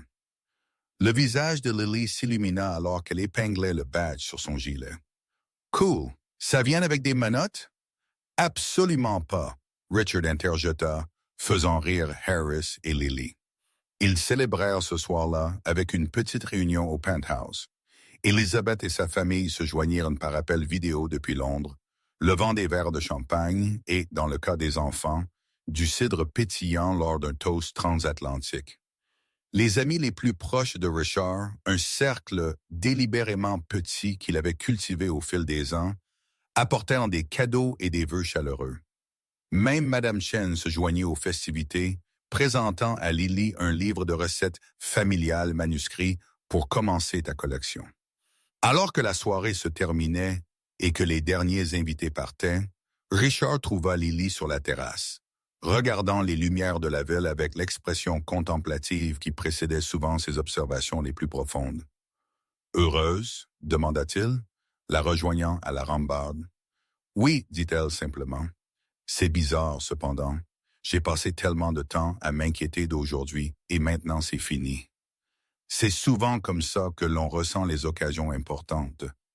L'anticipation peut être plus intense que l'événement lui-même. » Lily hocha la tête. « Je pensais à ma mère. Elle t'aurait aimé, je pense. »« J'aurais aimé la rencontrer, » Richard dit doucement. « Elle devait être remarquable pour avoir élevé quelqu'un comme toi, même pour un court laps de temps. Elle me racontait des histoires sur les étoiles. » Lily continua, regardant vers le haut les quelques-unes visibles à travers la pollution lumineuse de New York. Elle disait que quand les gens que nous aimons s'en vont, ils deviennent des étoiles pour pouvoir toujours veiller sur nous. Richard suivit son regard vers le haut. Une belle pensée. Je pense qu'elle serait heureuse que je ne sois plus seul. Lily se tourna pour lui faire face entièrement. Que nous ne soyons plus seuls. La simple vérité de la déclaration résonna profondément. Avant Lily, Richard avait été entouré de gens mais fondamentalement isolés, connectés par des affaires et des obligations sociales, mais rarement par une compréhension authentique. Maintenant, grâce aux circonstances extraordinaires qui les avaient réunis, il avait trouvé une famille dans son sens le plus vrai. « J'ai quelque chose pour Roquet, » dit-il, fouillant dans sa poche. Son petit cadeau d'adoption. Il lui tendit une boîte en velours. À l'intérieur se trouvait un délicat collier en argent avec un pendentif en forme d'étoile. De petits diamants captaient les lumières de la ville. « C'est magnifique, » Lily murmura, le touchant doucement. Regarde derrière, Richard suggéra.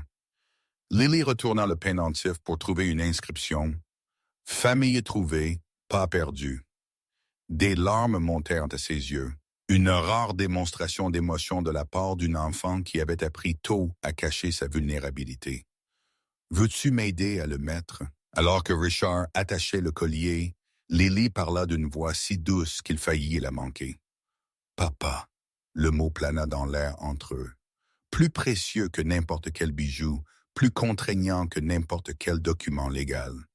Oui, répondit-il, sa propre voix rauque d'émotion.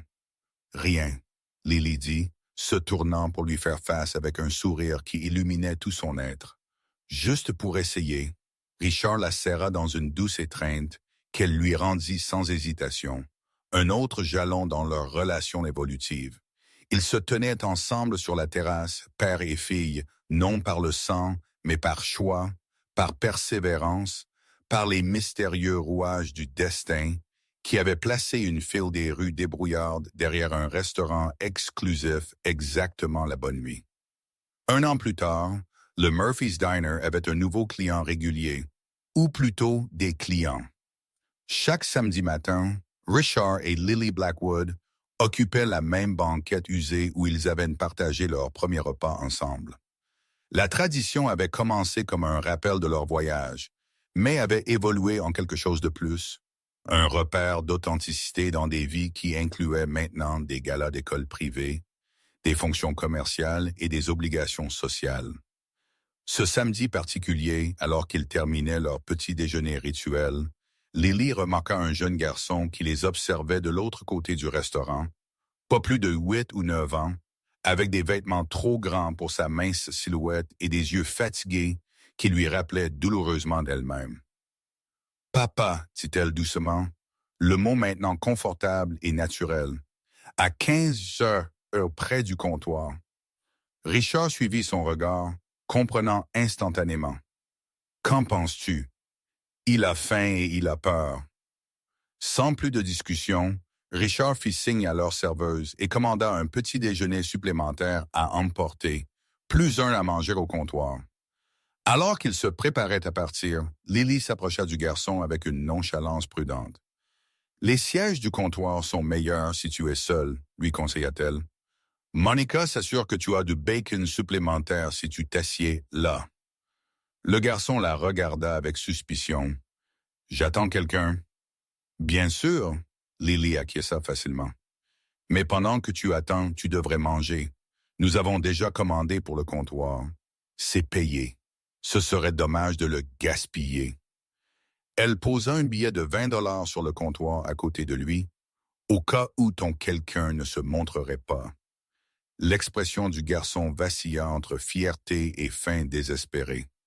Pourquoi? Lily rencontra son regard avec une parfaite compréhension. Parce que quelqu'un a fait la même chose pour moi un jour. Dehors, Richard attendit patiemment. Penses-tu qu'il l'acceptera? Finalement, quand nous serons partis et qu'il pourra faire semblant que c'est son idée. Richard hocha la tête, familier avec la fierté complexe des enfants qui ont dû se débrouiller seuls. Nous pourrions faire plus. Je sais, mais d'abord les premières étapes. La confiance prend du temps. Ils marchèrent ensemble sous le soleil printanier, père et fille. Leur voyage partagé reflété dans le rythme facile de leur conversation et la synchronisation inconsciente de leurs pas. 6 mois après que l'adoption de Lily par Richard eut été finalisée, il avait créé la Blackwood Foundation, une organisation à but non lucratif dédiée au soutien des enfants en situation de vie instable. Contrairement aux refuges traditionnels ou aux programmes d'accueil, la Fondation se concentrait sur la création de voies vers la stabilité par l'éducation, le mentorat et la réunification familiale lorsque cela était possible. Le premier Blackwood Center avait ouvert à Manhattan, offrant tout, de l'hébergement d'urgence à l'assistance juridique pour les familles sans papier, en passant par le soutien éducatif. Lily, malgré son jeune âge, avait été impliquée dans tous les aspects de la planification, son expérience de première main dans la formation de politiques et de programmes que les services sociaux traditionnels négligeaient souvent. Tu penses que nous devrions en parler au détective Harris? Lily demanda en marchant. Voyons s'il revient au restaurant la semaine prochaine, Richard suggéra. Certaines batailles ne peuvent pas être précipitées. Lily hocha la tête, comprenant l'équilibre délicat entre l'aide et l'ingérence. Sa main se leva pour toucher le pendentif en étoile qu'elle ne retirait jamais. Un geste devenu habituel quand elle réfléchissait profondément. « Papa, dit-elle alors qu'ils attendaient la voiture, tu te souviens quand tu m'as demandé pourquoi je t'avais prévenu cette nuit-là au restaurant? Bien sûr. Je crois que je comprends enfin pourquoi. Ce n'était pas seulement parce qu'empoisonner quelqu'un est mal, c'était parce que... Elle hésita, cherchant ses mots, parce que parfois les gens ont besoin que quelqu'un les voie. Les voit vraiment quand personne d'autre ne le fait. Richard sentit sa gorge se serrer d'émotion. Et maintenant, nous nous voyons mutuellement. Oui, Lily acquiesça, son sourire illuminant la journée déjà ensoleillée. Maintenant, nous le faisons. Alors qu'ils traversaient les rues de la ville en voiture vers la maison, Richard réfléchit à l'extraordinaire enchaînement d'événements qui les avait menés à ce moment. Un homme riche qui avait tout sauf des liens. Une fille des rues débrouillardes qui n'avait rien sauf du courage et le timing inexplicable qui les avait placés tous les deux à Luciel cette nuit fatidique. Certains pourraient appeler cela une coïncidence, d'autres une intervention divine. Richard Blackwood, autrefois un homme qui ne croyait qu'à ce qui pouvait être mesuré et quantifié, embrassait maintenant une explication plus simple. Parfois, l'univers conspire pour réunir les âmes qui ont le plus besoin les unes des autres. Et tandis que Lily désignait des points de repère et partageait des observations sur leur ville, sa ville maintenant aussi, Richard savait avec une certitude absolue que, quelles que soient les circonstances qui les avaient unis, leur vie était destinée à se croiser depuis le début. « Papa, dit soudain Lily, interrompant ses pensées, j'ai pensé à ce que la juge Reynolds a dit à propos d'être à la hauteur du nom Blackwood. Et je crois que c'est peut-être l'inverse. Peut-être que le nom doit être à la hauteur de nous, de ce que nous